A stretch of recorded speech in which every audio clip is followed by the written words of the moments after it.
Parents Wendy Richard and Alice Laramie were originally from the Gaspé region of Quebec before moving to Montreal, where they settled in. Maurice Richard was born in Montreal on August 4, 1921, and was the eldest of 8 siblings. He was married to Lucille Richard, and they had 5 sons and 2 daughters. Richard passed away May 27, 2000.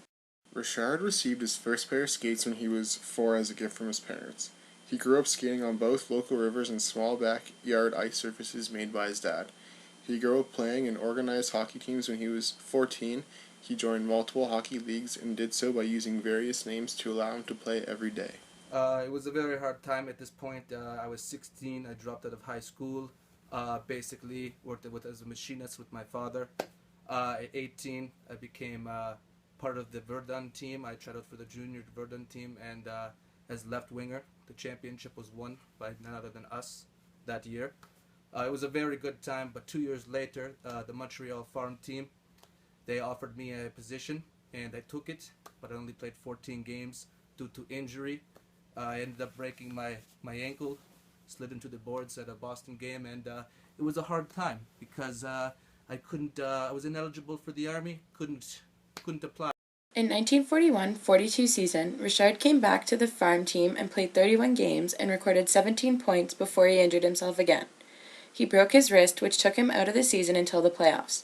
During the playoffs after his return, Richard played 6 games, scoring 2 goals and 1 assist, earning himself a tryout for the NHL team Montreal Canadiens for the next season. The year was 1942, and I had recently been signed to a $3,500 contract to the Montreal Canadiens. A great year.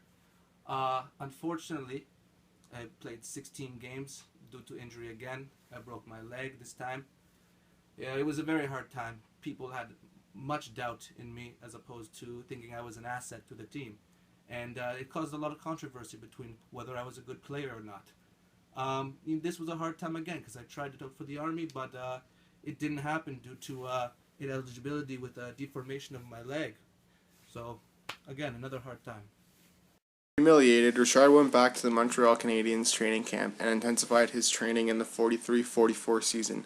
Coming into the 43-44 season, Maurice changed his number from the number 15 to the number 9 in honor of his newly born daughter, Huguette, who weighed 9 pounds at birth. Maurice was also switched from left wing to right wing. That season, they ended up winning the championship for the first time in 13 years. Richard was named Team All-Star along with a fellow teammate that year and held the title for 14 consecutive years. In this season, he scored a total of 32 goals in 46 games, making him third in team scoring with 54 points overall. Having such a big season, establishing his worth as a player, the stigma and doubt once felt by fans was no longer an issue. My 1944-45 season was one of my biggest seasons, if not the biggest. I scored my 45th goal on February 5th, 1945, against the Toronto Maple Leafs. It was a great time. I had Joe Malone, who had 44 goals as his record. He actually presented the puck to me himself at the end of the game. A great time. Because my opponents didn't want me to get to that 50-goal record, I was bashed and people slashed and hooked at me, and I took a lot of hate. But on the 50th game that I had during the season against Boston Bruins, of course, none other, I scored my 50th goal with 2 minutes and 17 seconds left to play. It was a great year, great time for me and for Montreal Canadiens, all about. For the next 10 years, Richard would go on to break many scoring and overall point records. On March 13th, during a game in his 1954-55 season, Richard was high-sticked by a Boston player, leaving him to later need 5 stitches. The ref, however, let the game continue, claiming Montreal still had sufficient possession. At the end of the play, Richard retaliated against the player who injured him by striking him in the face with his stick. A fight broke out, causing the linesman to try and contain the situation. Cliff Thompson, a linesman, tried to restrain Richard, resulting in Richard punching Thompson twice, knocking him unconscious. Boston officers tried to place Richard under arrest, but his fellow teammates barred the door, preventing it. Campbell, the president of the NHL, decided, however, to suspend Richard for the remainder of the season. This game led to be the cause of 2 important events. One was the change of the attire worn by linesmen from the current yellowish-brown shirts to black and white stripes. The second was the Montreal Riot, or Richard Riot. Campbell had attended the Montreal vs. Detroit game after suspending Richard from the league.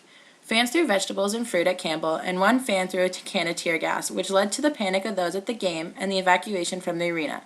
Fans were tired of the constant bashing and slurring of Richard and found it a personal attack when Richard would be fined for retaliating against players. The Quebecois viewed Richard as a hero, and it is said that this led to the Quiet Revolution and the Quebecois wanting to separate and be in charge of their own culture.